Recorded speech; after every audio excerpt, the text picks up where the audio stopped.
Hi, I'm Loris Alexander. This is Bridge City News, and here are some of the top stories we've been following. 2 teenagers in custody wanted for first-degree murder after a Calgary police sergeant was struck and killed on New Year's Eve. A pilot drone project in southern Alberta has caught the attention of the World Health Organization. And another freedom rally took place in Lethbridge this afternoon, saying no to lockdowns. Your nation, your province, your southern Alberta. From the heart of Lethbridge, it's Bridge City News Weekend Edition. Thank you for joining us. He is everything you would want in a quality police officer. That is how Calgary's police chief describes Sergeant Andrew Harnett. Harnett was killed on New Year's Eve on duty, and now 2 teenagers, one just 17 years old, have been charged with first-degree murder. A family has lost a son, a sibling has lost a brother, a spouse has lost a partner, and many, many members of our service have lost a really good friend. We have all lost Sergeant Andrew Harnett. Andrew was 37. He was a 12-year member of the CPS who joined us after having served 2.5 years in the military as a military police officer. Sergeant Harnett was conducting a traffic stop in the community of Falcon Ridge. During the stop, the vehicle fled, striking and dragging Andrew along the street. We believe that another vehicle that was not connected to the original traffic stop, not connected to any of the individuals involved, was also involved in the collision. That vehicle did remain on scene, and that driver is helping us with our investigation. Nearby officers rendered first aid as quickly as they possibly could, while EMS and members of the Calgary Fire Department rushed to their side. Sadly, despite everybody's best and most valiant efforts, they were unable to save him, and he died shortly thereafter. Even though it's a new year, the risk of COVID-19 has certainly not diminished, and as the numbers of infections continues to rise in Canada, the federal government has issued new rules for air travel. Starting next Thursday, everyone flying back to Canada will have to test negative before boarding a plane. Right now, the greatest concern that we have heard among Canadians is the impact of international travel at our airports. And so, as you have already heard, the Minister of Transport is moving quickly, utilizing his authority in order to put measures in place to require pre-testing, pre-boarding testing for people who travel by air internationally into Canada. We are working with our provincial and health authorities in a number of jurisdictions, looking at how we can supplement our strong border measures with additional testing regimes at land points of entry. There are issues of some complexity and that we're working through, but I want to assure you and all Canadians that we look at all movement of people across our borders as something that needs to be very carefully and strictly managed. Alberta's Municipal Affairs Minister Tracy Allard has apologized for taking a Hawaiian holiday disregarding public health advice against non-essential travel. But Premier Jason Kenney chose not to ask for a resignation. I should be clear that while away, Minister Allard continued to work on her important responsibilities. I was on calls and participated in virtual cabinet committee meetings in recent days in which she was an active participant. I've also become aware that a few MLAs, political staff, and senior government officials have traveled abroad in recent weeks. In doing so, I'm assured that they have complied with all relevant public health orders and legal requirements. Nevertheless, I recognize that those of us in positions of public trust must maintain a higher standard in our personal conduct than is expected of the folks in the general population, in the general community. And here I take responsibility for not having clearly set out or communicated a policy against international travel for senior decision makers in government. A southern Alberta pilot project using drones to transport medical supplies to remote facilities has attracted the attention of the World Health Organization. The project, which includes the University of Calgary, began testing last summer. Having this technology to be able to deliver, personal protective equipments and swabs and testing kits to their health center in future, I think is gonna really improve the outcome for our community members in terms of health. We can also use the drone technology if there is, let's say, if there is interruptions in the highway, if the highways are closed because of accidents, or maybe if there is the weather, the snow and everything. We can ask them to provide those PPEs and come to the health center. This is just a pilot project, but I mean, if you see the concept, we do have a lot of First Nation communities, which is quite remote, right? There's no even roads. This is phase one, yes. Test is going excellent. So far we've had 2 missions, both very successful, and they've been exactly as what we had hoped. We have about a 2.5-hour flight time. With 45 kilogram payload. And if we start utilizing our longer range antenna to allow it to go longer distances, we can get quite easily 60 kilometers and beyond. That's another part of the project that's very exciting, is once we finish it within this local application, then we'll transition it to potentially other sites in Canada and internationally, which is truly exciting. We really wanted to find best practices and bring them to the reserve, because First Nations people deserve to have the same outcomes, positive outcomes, as non-Indigenous communities. In the future, we could see this being used to deliver medicine. We still have many people on our reserve. I can't drive to their house unless I'm in a 4x4. You could see this being used for identifying. One of the things we did pick on our emergency response plan is fire, or somebody's lost somewhere. I can see some of those now being opportunities down the road as with this technology. As province-wide lockdown restrictions continue in Alberta into the new year, so do the protests opposing them and their effects on communities. Citizens in Lethbridge took to City Hall this afternoon, with many saying that their rights have been stifled. Dr. J. Bacharacha is a professor of medicine at Stanford University, and I'm sure I butchered his name. He wrote a paper called A Sensible and Compassionate Anti-COVID Strategy. So him and 2 other epidemiologists that are very, very well known worldwide put together a paper. And they said the most compassionate approach that balances the risks and benefits of reaching herd immunity is to allow those who are at minimal risk of death to have their lives normally, to build up immunity and to the virus through natural infection. And that is the way that we're going to be dealing with this, while better protecting those who are at higher risk. And we call that focused protection. So that's when we get everybody having antibodies, and therefore we protect society in that manner. Recapping one of our top news stories, the investigation into the hit-and-run death of an on-duty Calgary police officer continues today. 2 teenage suspects, one 17 and one 19, were arrested yesterday afternoon after surrendering to police. And taking a look at weekend weather, looks to be mostly mild weather in the short term. Partly cloudy skies overnight with a low of +4, along with a southwest wind gusting 50 to 70 kilometers per hour. On Sunday, showers begin later in the morning and last until late in the afternoon, and we should be getting up to a high of +6 degrees.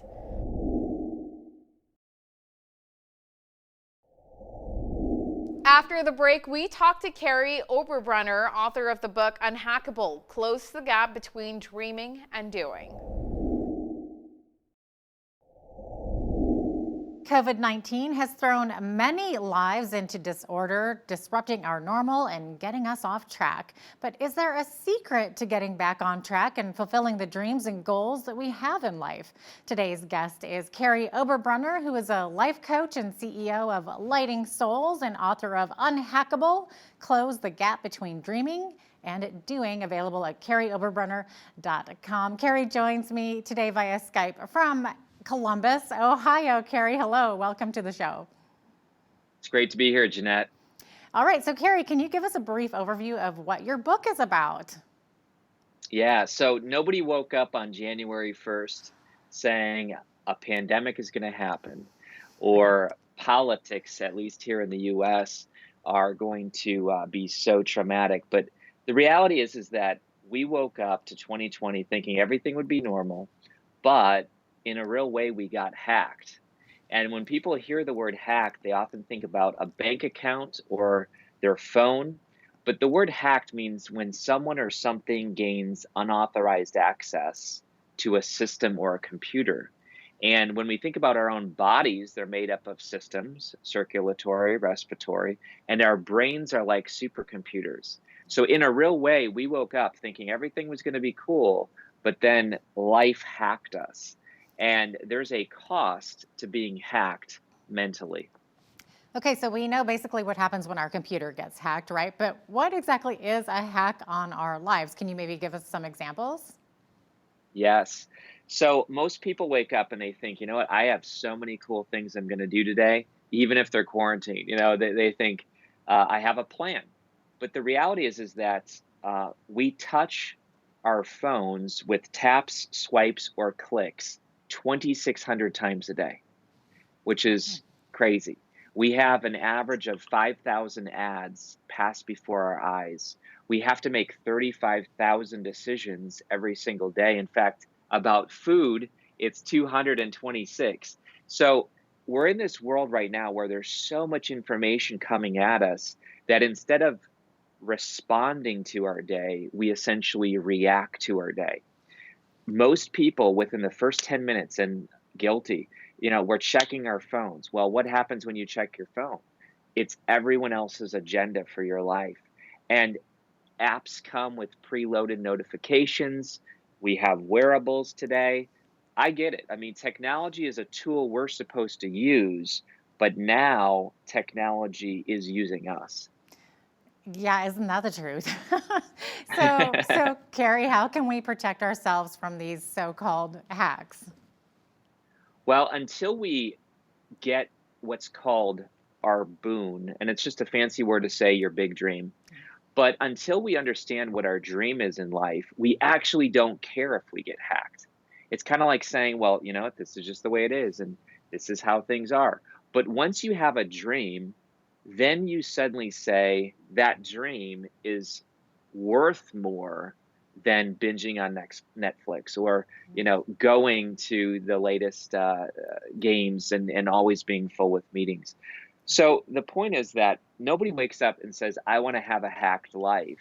But instead, at the end of the day, we often say things like, I'm burnt out, I'm running on fumes, I'm going on empty, I feel fried. We use all these terms that explain our energy level and how it really is finite and limited.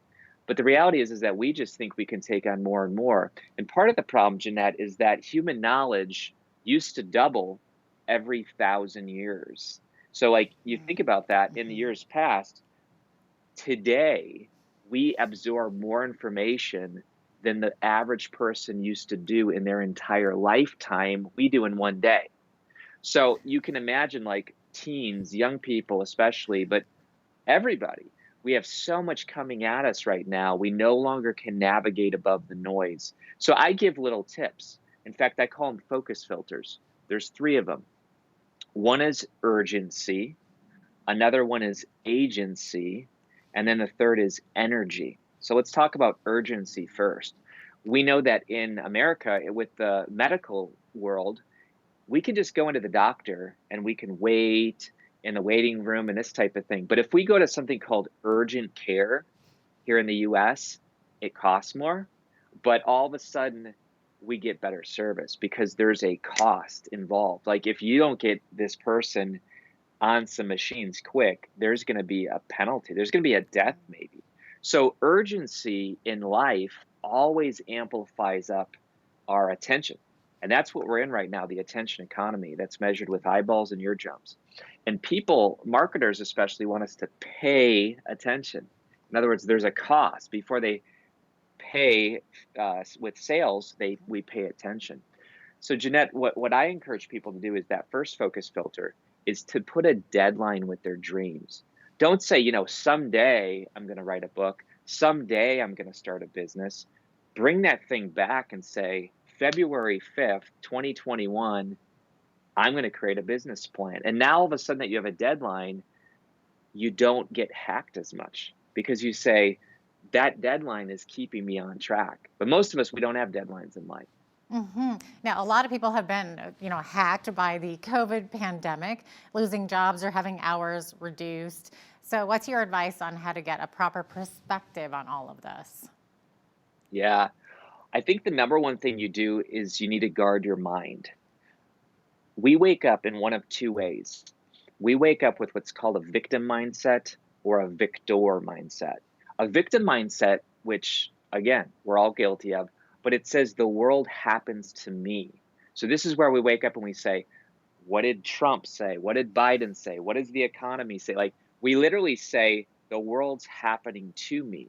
And when you have a victim mindset, you actually feel powerless because you say, I can't control COVID. I can't control this. I can't control that. Well, a victor, and by the way, victims, remember it like this. They lie in bed. Blame, excuses, and denial. BED. Blame, excuses, and denial. And I've been guilty. But a victor says, I happen to the world. And it doesn't mean you're God or something, but it means I happen to my day. I happen to my smartphone. I happen to my family. Like, it brings back a control and a power to the average person, which feels so powerless. And the way that you remember a victor is oar, like an oar. Like you put your oar in the water and move forward. Ownership, accountability, and responsibility. And so every day we can either lie in blame, excuses, and denial, or ownership, accountability, and responsibility. And it could be the small things. It could be like, you know what, kids? We're going to actually go out and do a walk at the park.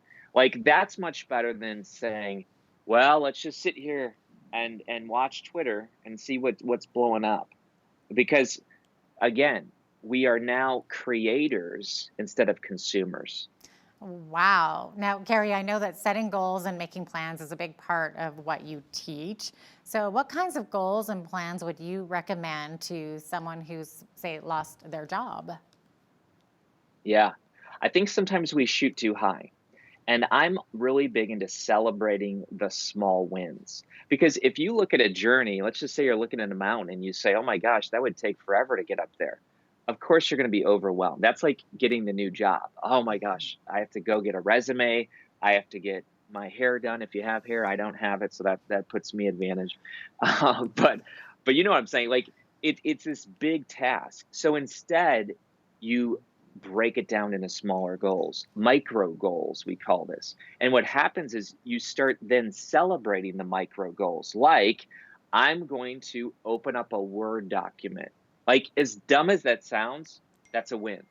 And then I'm going to put my name, I'm going to put my experience, you just start laying it out. I'm going to contact a few people and you start celebrating. And here's what happens.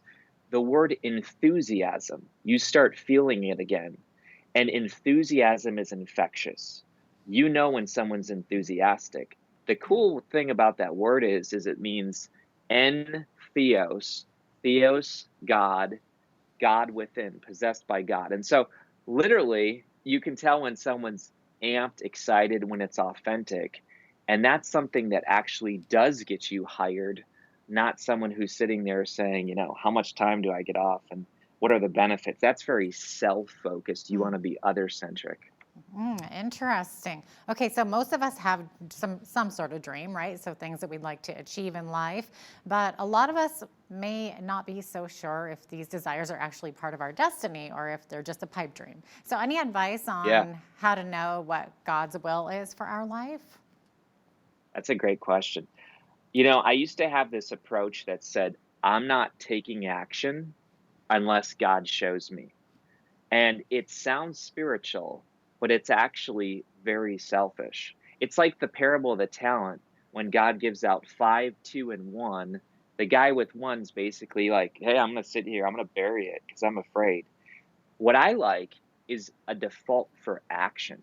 Because there's a verse that says, delight yourself in the Lord and he will give you the desires of your heart. There's two ways to view that verse. One way is if I get tight with God, I'm going to get a Lamborghini. Okay, that's not the right view. The right view is if I get tight with God, the desires that I have in my heart are going to be God-given. It's like a husband says to a wife, you don't have to guess what the partner wants, because you're hanging with them, you're spending time with them, that pretty soon you know what they want.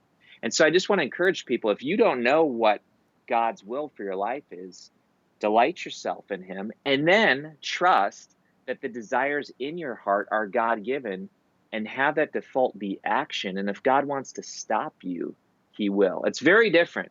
I think the other way is just living a life of victimhood again, where God's got to show me, I don't want to fail. And in scripture, it says, without faith, it is impossible to please God. We must have faith. And faith is taking action when you can't see all the results. Interesting. So when it comes to pursuing a dream, lots of us get excited and initially motivated, but then we get discouraged or distracted, or we procrastinate. Of course, I'm so guilty of that. So how do we overcome these obstacles? One thing is to write down the cost. What's the cost of not achieving my dream? And I have this little exercise, Jeanette, where it's kind of fun, it's kind of silly, but it works. But I call it fictitious follower imaginary impact. All it means is that you write yourself a letter about someone who experienced your dream. So for me, it's books. In other words, for the book Unhackable, before I wrote it, I literally wrote a letter that said, "Dear Carrie, I've never met you, but I read your book and it changed my life. Let me tell you the story." All of a sudden, when you write out a fake letter like that and put it up on your desk, when you sit there and say, well, gee, I want to watch Netflix, or I want to go do this, or I want to do that, suddenly you look at that letter and say, hey, Julie is not going to be able to have a changed life unless I do it. And so everything, like even you might say, I have a desire to clean the garage. Fine, that's a dream. Write it down though. Like maybe it's the kids will be appreciative, or you'll be able to find things and you'll have a less stressed life. But think about the after. You see what I'm saying? Think about the finished dream before you start, and then you can actually partake in some of that joy, and then it pushes you through that messy middle when we often get hacked. Now, this couldn't possibly be a solo journey, right? So how important is it to have someone alongside you, someone who can mentor you and encourage you? Yes. Listen, every movie that we love, whether it's Star Wars or Lord of the Rings or Hunger Games, whatever, they always have this team. You never find this self-made man, self-made woman. Frodo had Sam. Luke Skywalker had his friends as well. So you just have to realize that it isn't a solo sport. And as you share your vision, other people will want to participate in that. And on the flip side, of course, how important is it to avoid negative people in your life? Oh my gosh, negative people, they will keep you down. They will hold you back. There's been a quote by Charles Tremendous Jones that said, you're the average of the 5 people that you hang around. Yeah, if you're hanging around other victims, other complainers, they are going to bring you down because you're an exception. They don't want you around succeeding because you look bad on them. So there's a story about crabs where they literally trap crabs by putting bait in the bottom. The crabs fall in, one starts climbing out, and the other crabs start pulling it back, and literally will kill the crab if it's trying to escape because they don't want to be wrong. Well, in life, when we try to escape our circumstances and create a new future, other people who will pull you down don't want that. And so, yes, you need to be around people who are going to lift you up and raise you up. Wow. And Carrie, we're almost out of time, but any final thoughts and advice for viewers who have been life hacked and are struggling to get back on track? Yeah, I'd say take the free assessment. We have an assessment at unhackablebook.com where people can literally look and answer 30 questions, and then out pops this report that says, here's where you're getting hacked. And they can find a lot of clarity and a lot of help over on that website. Wow, interesting. Well, Carrie, it's been a pleasure to speak with you. Carrie Oberbrunner is the author of Unhackable, Close the Gap Between Dreaming and Doing, available at carrieoberbrunner.com. Thanks so much for sharing with us today, Carrie. Thanks for having me. Diabetes is an illness that seems to be on the increase worldwide. But what is it exactly? What causes it? And are we getting any closer to finding a cure for this? Joining me to discuss this further is Dr. Seema Nagpal, the Vice President of Science and Policy for Diabetes Canada. She joins us via Skype from Ottawa. Dr. Nagpal, thank you so much for joining us today. Thank you. Now, we often hear of type 1 and type 2 diabetes. Can you first of all explain what the difference is between the two? Diabetes is a disease where the body can either not produce insulin or can't use it properly in the body. And insulin, of course, is a hormone that's produced by the pancreas, and its role is to regulate the amount of glucose in the blood. And blood sugar must be carefully regulated to ensure that the body can function properly and that there's no acute health crises because of an extremely high or low blood sugar. So type 1 is diabetes, is a disease where the pancreas does not produce any insulin. And the cause of type 1 diabetes is unknown, and it's really not preventable at all. Type 2 diabetes is much more common here in Canada and around the world, and that's when the pancreas cannot effectively use or produce enough insulin. And that's in about 90 to 95% of Canadians living with diabetes. Okay, so how widespread is it in Canada? And you just kind of gave us some stats there. Yeah, there's about 11.5 million Canadians living with diabetes or pre-diabetes. So that's 1 in 3 Canadians living with the condition. Right now, at the age of 20, Canadians face a 50% chance of developing diabetes in their lifetime. So it has huge implications for the individuals, families, society overall. It's a very large epidemic of diabetes that we're facing. Right, now you mentioned prediabetes. So what exactly is prediabetes? Prediabetes occurs when an individual's blood sugar levels are high, but not yet high enough to be diagnosed with type 2 diabetes. If a person has prediabetes, they have a 50% chance of progressing on to develop type 2 diabetes. Okay, so do we know what the cause of diabetes is? Like, are there ways to prevent it? And I think that's a really important question because people have preconceived ideas of diabetes being a condition, specifically type 2 diabetes being a condition that a person brings upon themselves. And that's very untrue. We know that there are risk factors that place a person at higher risk for developing diabetes. And those can be thought of in kind of 2 different ways as modifiable risk factors, those we can change, and unmodifiable risk factors. And certainly in the unmodifiable risk factors, we know that a strong family history, aging, certain ethnic backgrounds. These are things that a person cannot change and that might place them at a very high risk. And it might be very likely that a person develops type 2 diabetes. Modifiable risk factors are ones that are within a person's control, and they can try to eat a healthier diet or become physically active. But sometimes, even despite best efforts, those unmodifiable risk factors really are too strong to overcome the diagnosis of type 2 diabetes. So it's a complex condition with complex risks, and it really needs to be thought of in a more broad way. And the time for blame and shame is really over. Okay, great. So now how would someone know if they have diabetes? Like, what are the symptoms?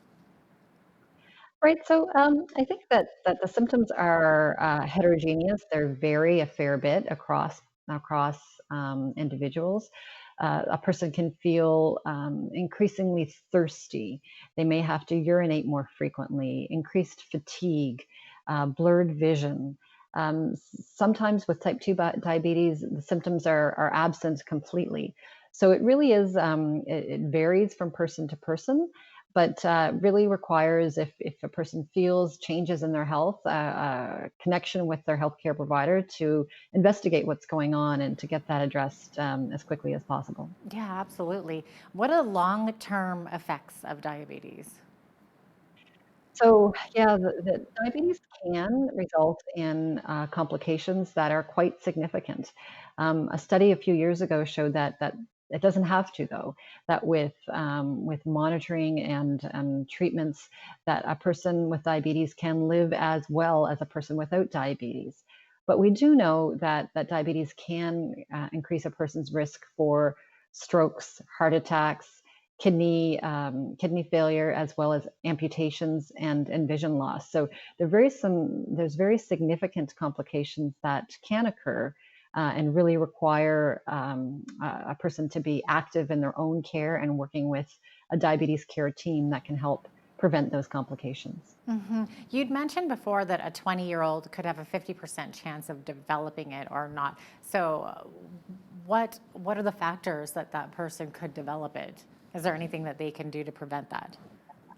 Right, and I think that interacting with a healthcare team where you're in close connection with a physician, a dietitian, a pharmacist, a nurse, these are all things that help a person identify potentially their own barriers to achieving a glucose that's within their target range, or and help to select the right treatments and therapies that work for them. And that's the best thing that can be done, to work with your healthcare team, to understand your condition, and to be supported through your family, your community, that allows so that you're allowed to access your treatments, to monitor your blood sugar, and really get a goal for what your treatment is supposed to achieve, and try to achieve those goals. So if a young person eats like too much sugar, could they develop it, or is that a myth? That's really a myth. I mean, healthy eating is really important, of course, for everybody. You don't develop diabetes because you eat too much sugar. No, it's really about the risk factors in type 2 diabetes that a person has, and how to the best degree possible to manage those risk factors through healthy eating, physical activity, stress management. These are all things that everybody wants to do and should focus on. But especially if you have a family history, or with aging, if you come from an ethnic background, like I said, these are all things that together may increase a person's risk. And there's no risk there's no way to prevent type 1 diabetes. And that idea that, if a child or a young person has developed type 1, that they ate too much candy, it's really it's a myth, or a story that's told that is unfortunately works against the stigma that people already feel when they develop diabetes, and really should be displaced with more knowledge and truth about the condition. Yeah, that's a very good point. How is type 2 diabetes treated and managed? Well, at the onset, often it's managed through diet therapy, through healthy eating, regular and consistent physical activity. Ultimately, we know that diabetes is a progressive condition, meaning it continues, and most people will require medication to manage their diabetes. So often it is a combination of diet, physical activity, monitoring, medication use, and stress management for type 2 diabetes. For type 1 diabetes, it always requires insulin and monitoring, as well as those very healthy lifestyles that we all try to achieve with healthy eating and physical activity. Great. So can you tell us about some of the newer methods of treatment, implanted devices, that type of thing? And can you tell us how effective they are? Yeah, well, we know that specifically with type 1 diabetes, a person needs to inject insulin, and some people with type 2 also need to inject insulin.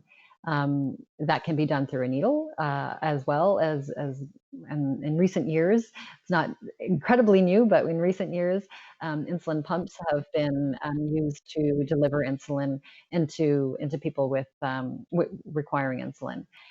New other developments in technology means that people can have access to devices that monitor their blood glucose. These are flash monitoring devices, as well as continuous glucose monitors. And these devices allow people to know their blood sugar through an easy mechanism, because a sensor is placed under their skin, and they can use a device to continuously look at their blood sugar. Traditionally, people would have to prick their finger to get a drop of blood onto a test strip, and would have to test the blood sugar in that way. So there's more innovative ways that make blood glucose monitoring easier and the delivery of insulin easier through a pump that make controlling blood glucose a bit more easy for people living with diabetes who require insulin. Okay, and have there been any recent developments in finding a cure or in transplanting a pancreas or something of this nature? Yeah, that's a great question. Interestingly, there's been some recent news about scientists at the University of Alberta who were able to, in animal models, cure diabetes.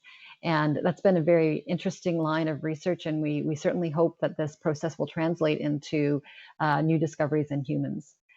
So this is something that we're watching very closely, and especially timely, considering that 2021 is the 100th anniversary of the year that Canadian researchers discovered insulin and brought this discovery to the world and offered people living with diabetes around the world a chance to live long and healthy lives.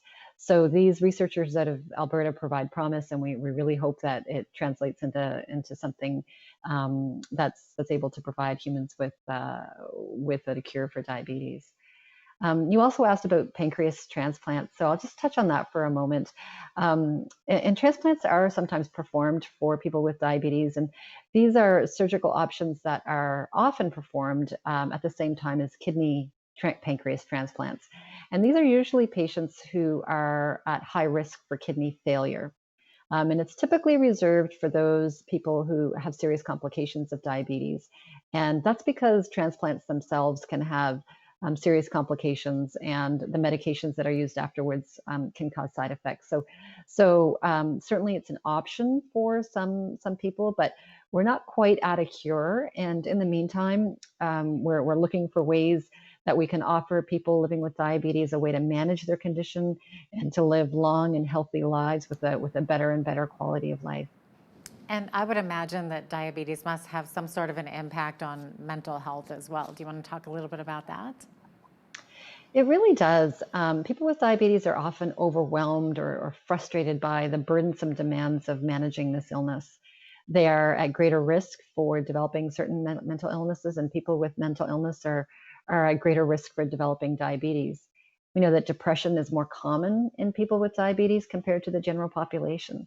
So it's a real issue, and something that might be overlooked. The term that we often talk about is diabetes distress. And that's something that's very real because there's no break from diabetes. It's a 24/7 condition. You can't go down south to get away from it. You can't go out for dinner to get away from it. It's something that is forever present, and something that people need to develop ways to manage that burden and that stress over time. I can imagine. Now, you'd mentioned so much in the interview about managing your diet and eating healthy. Is there a certain type of diet that is best to help manage diabetes? Yeah, there's a lot of discussion about the best diet, the diabetic diet, sometimes people say. I would just say that the best diet for somebody is a healthy diet that they can sustain. These binge diets that are very difficult, where you lose some weight for a short amount of time, but then that eating pattern is not sustainable. That's not what somebody should be shooting for. It's really a healthy, balanced diet that is sustainable over time. That's what somebody should be focusing on, and working closely with a dietitian to identify goals and help select a pattern, identifying things that work well for the individual. There's no one size fits all here. It's really individualized to your lifestyle and your culture and what you like to eat and your eating patterns. Those are all things that require a lot of thinking and planning to make sure that it's a good fit and it's something that you can keep up with. Mm-hmm. Makes sense. Any final thoughts or advice for someone with diabetes or anyone who maybe is worried that they could be developing it?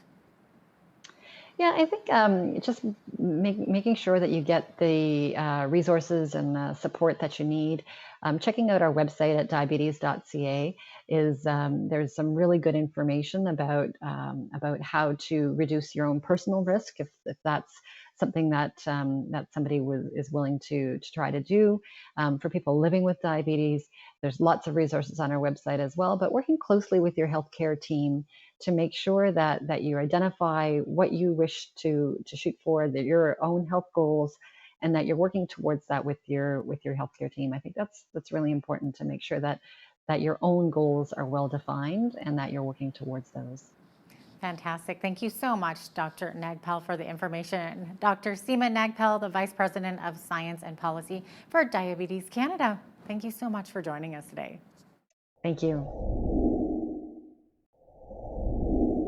Do you need some health advice? Well, today's guest regularly sees patients who struggle with many different health conditions. Dr. Clayton Cogano, a naturopathic doctor in Lethbridge with Well Vitality Health Clinic. He also has training in conventional medicine with a Bachelor of Science in Exercise Science, Kinesiology, and 3 years of research on radiation and cancer at the University of Lethbridge. Dr. Cogano, welcome back to BCN. Thank you for having me again. Now, first of all, talk about your approach to finding solutions for the health struggles so many of us face on a daily basis. Well, I guess in my office, I see a lot of different various things. You always want to try and get to the root cause of the problem when they come in, because a lot of patients that I see have been unable to figure out what's wrong with them. And so the very first thing that I want to do is sit down with them take a long time to go through all of their health history, all their medical history, all their labs. And you want to kind of sort through all of that and then figure out from there a plan moving forward. A lot of time it's history taking, and then further to that, further lab testing, either more in-depth lab testing or even just your general lab testing that just wasn't done. Often you can figure it out. Now, you've said that in your daily practice, you sometimes come across chronic fatigue with a lot of your patients now. How common is chronic fatigue in today's society, especially during this COVID-19 pandemic? Honestly, people put too much on their plates. People are very busy. That's one of the main reasons for chronic fatigue. There's a lot of other reasons, but it is extremely common in my practice. Yeah. What are some of the causes of chronic fatigue? Like you said, being very busy, not getting enough rest, perhaps? Yeah, and it kind of compiles onto other things. When stress is elevated, often people aren't sleeping well. Sometimes people can have other issues like perhaps low B12, blood sugar irregularities, low iron. So it's important to, in my opinion, even thyroid issues, and sometimes thyroid issues can get missed. So it's important to test things and test things in depth. And look at the complete history of what's going on and what's been going on in order to figure it out. So what are some of the effective treatments outside of B12 and maybe cutting some of the stress out of our lives? Well, it completely varies. Like a lot of times, if someone's having trouble sleeping, you have to try and start figuring out why they can't sleep. If someone has, for example, a lot of stress, you can't just tell them to quit work if work is their big stressor. You have to try and figure out ways to work around it, against the grain sometimes.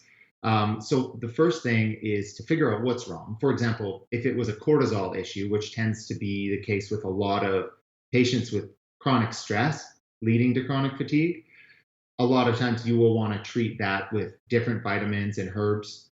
And then as that improves, you want to double check that you're not missing anything. Like perhaps that person also has low iron or their thyroid isn't working properly. You have to treat the whole person in order to fix chronic fatigue. Otherwise, you'll get a patient that gets about 50% better and then plateaus. You know, other people I've spoken to as well in the healthcare professionals saying, focusing on God's word and meditating and breathing that helps a lot as well. How about certain foods when it comes to stress? Are there certain foods as well that you can eat that can really help? Lifestyle change is massive. It is massive. It is also probably one of the most difficult things for me to help someone with. You can tell people all day long to do something here and do something there, but ultimately that's the hardest thing for me because it's up to them when they go home to do it. In terms of foods, yes, absolutely. Eating a healthful diet, eating a whole food diet Even looking into food sensitivities, that can create a ton of fatigue in people if they're battling the food that they're eating all the time. So it's important, again, to look into things and take a complete history, because what I find actually is clinically, people that are coming in, they're coming in with bags of supplements and they're still tired. And it's not a supplement deficiency in people. It's a multitude of system failures that's causing it, and you have to figure it out. Dr. Cogano, many people also go through bouts of insomnia. They just can't get any sleep. What do you think causes that? Is it a big part of it is not putting your phone down when you go to bed at night? Again, yeah, a lot of lifestyle changes. Yes, there absolutely is. A lot of people don't prepare for bed. They have their TV in their bed, they're on their phone. It's a social area now versus an area just for sleep. And so that is a huge thing. There's other reasons as well for insomnia, and insomnia it can be a tricky thing. Sometimes breathing issues like sleep apnea can create patients that just don't get a restful sleep or not at all. Anxiety is a huge thing, and that goes hand in hand with chronic fatigue, and chronic stress in general leads to a lot of anxiety, in which we can help a lot with. And then there's other things like, for example, different neurological issues with the brain. Now, unfortunately, we can't test those. So that would be like, for example, a slight deficiency of melatonin or a slight deficiency of GABA, which is a neurotransmitter in your brain that stops the busy signal. But we don't know if it's one or the other or something else. And so in those cases, we have to guess with different herbs, different vitamins to try and fix it. Often you can, but it takes a couple tries for sure. I remember years ago, my doctor told me, yeah, the herbs and the vitamins are good, but also at the same time, some warm milk. Is that still applied today, or maybe reading a book to help somebody fall asleep if you suffer from insomnia? Oh yeah, I think the warm milk thing is more calming, right? I think. I don't know about that one, but I know that certain herbs like, chamomile tea is really calming. Rosemary is very calming. Passion flower root specifically, you can drink it as a tea, you can take it as a supplement. It just makes you calm. It doesn't necessarily put you to sleep, but it helps get your body ready for sleep. Ever consider using CBD oil or capsules as a treatment for insomnia? Yeah, CBD. It's a fairly new thing, especially since the legalization process. A lot of doctors are now delving into more research on it. Some of the research is promising on CBD for quite a lot of things, neurological things especially. So I think in certain cases of, for example, neurological insomnia, where there might be a brain chemical imbalance, something going on, it may prove benefit. And more research, the jury is still kind of out on it. And in some cases, it's been shown to actually make sleep worse. And some people will actually get anxiety on it. And so I think it's a potential option for people, but they definitely should talk to their doctor about it before they just go start taking anything, really. You want to be focused and accurate on what you're taking. That way, you end up just with better results overall.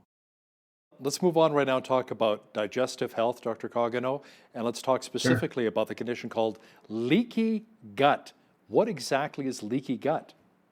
Leaky gut is the general term for something called intestinal permeability, increased intestinal permeability. And what that means is that the enterocytes, or the cells in your small intestine, are slightly inflamed and irritated, and they're allowing larger protein particles of food to get into your bloodstream. And when a big piece of protein gets into your bloodstream, your body's not used to it. It's used to it being broken down to a certain size. So it sees it as foreign, and it starts to kind of attack it, and it can create an inflammatory response called an immunoglobulin response.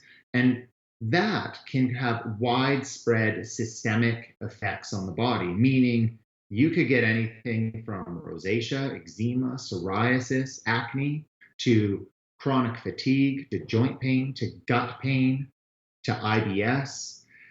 And so the testing for something like that is I find very beneficial to helping people who have a multitude of symptoms, especially those with gut issues like IBS, because irritable bowel syndrome is a diagnosis that doesn't tell anyone what the problem actually is. Most patients come into the office knowing their gut's irritated. So me telling them that they have irritable bowel syndrome does not help anyone.